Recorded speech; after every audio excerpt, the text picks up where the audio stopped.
Welcome back to Aliya Yomi. Today we're going to be learning together Pinchas Sheni, the second Aliya in Parshas Pinchas. And while this is a long Aliya, it is 47 psukim in total, running from Perek Chavov, Pasuk Hey, to Pasuk Nun Aleph. And the main point is the counting of the nation of Israel.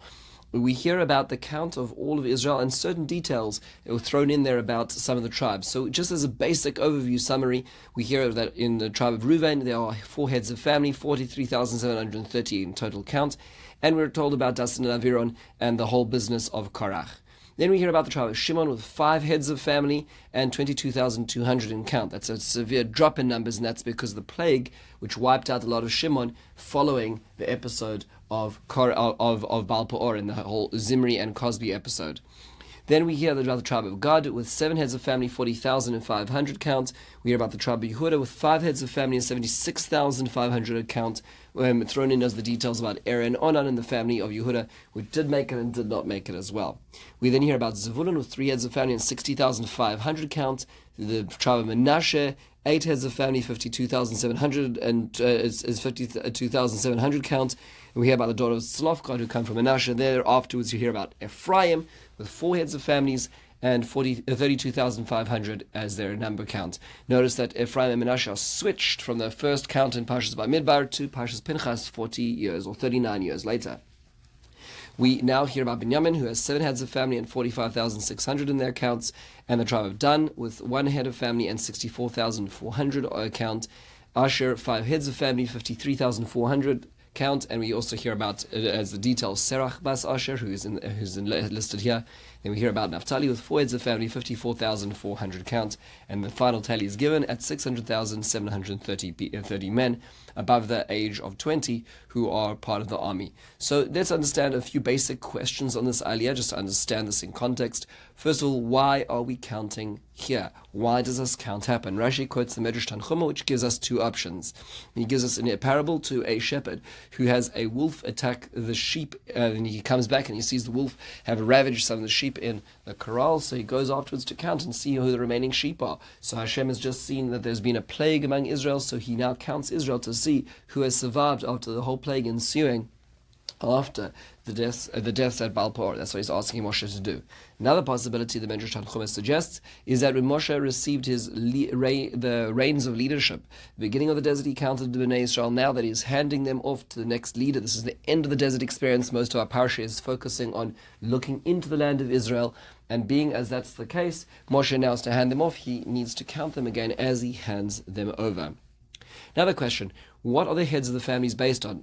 So we see in each tribe over here, it lists a certain number of the heads of the families of each of these tribes. So where did those heads come from? Where are they measured from? So the complicated thing, as the Ramban points out, is it's not those 70 souls who came to Egypt in the first place, as is listed in Parshas Vayigash, because there are more and less than those people, per se.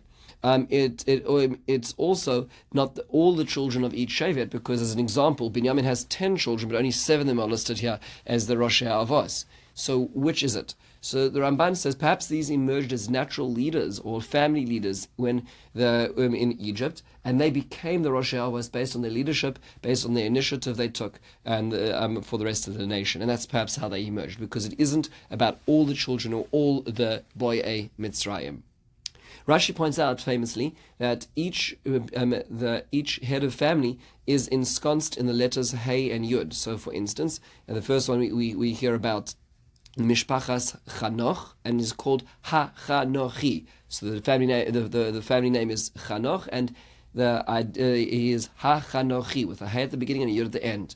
Rashi explains that that's to show that because the nations perhaps was suspecting whether Israel emerged from Egypt only as Israelites, not mixed in and assimilated into the Egyptian culture, because perhaps they married into them, assimilated into the Egyptian culture, HaKadosh Baruch Hu puts his name, which is a Yud and a Hey, onto each family to give the stamp of approval that these are purely only the children of Israel. Why now is this a claim that needs to be dealt with? So the Klei Yakar explains that because the nation of Israel have just displayed their flexibility when it comes to their morality, so when they meet the daughters of Midian and Moab, suddenly there's this whole thing going on, and then the nations say, well, that must have been what happened in Egypt. So specifically here is when this validation needs to be given as well. One thing which is fascinating is you see that the numbers don't change so drastically over the 40 years. In fact, the final count here is 1,820 less than they were at the beginning of the desert in Parshas Bamidbar, where that was just essentially the second year of being in the Midbar. So do they not grow so much? What accounts for this called stability? So one point is that although they did grow, there were a number of plagues which wiped out many people. So for instance, after Korach, after the Meraglim, after Tavera, there were a number of times that Bnei Israel were cut down. So perhaps that accounts for the population growth. The Chizkuni says that it's to show that HaKadosh Baruch Hu does not make success because of might and numbers, and He'll allow them to conquer the land even with smaller numbers than what they claimed they had at the beginning.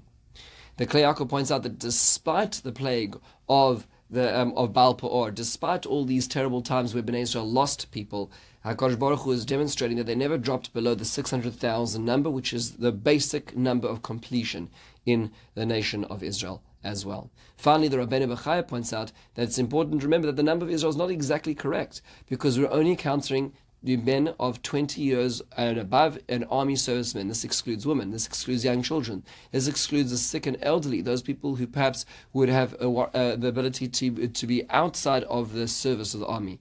And that is because Israel is really beyond counting. So the Rabbeinu Bechaya reminds us that as much as this is called the Chomesh HaPekudim, this is the book which talks about the counting of Israel, and we hear about this count and it's done very decisively, it really is just the tip of the iceberg in terms of who the nation of Israel truly is. So this concludes the counting. We'll see that this counting is going to be significant for the next section of the parasha, and that is about entering the land of Israel. With this, we close the second Aliyah. In the meantime, have a wonderful and meaningful day.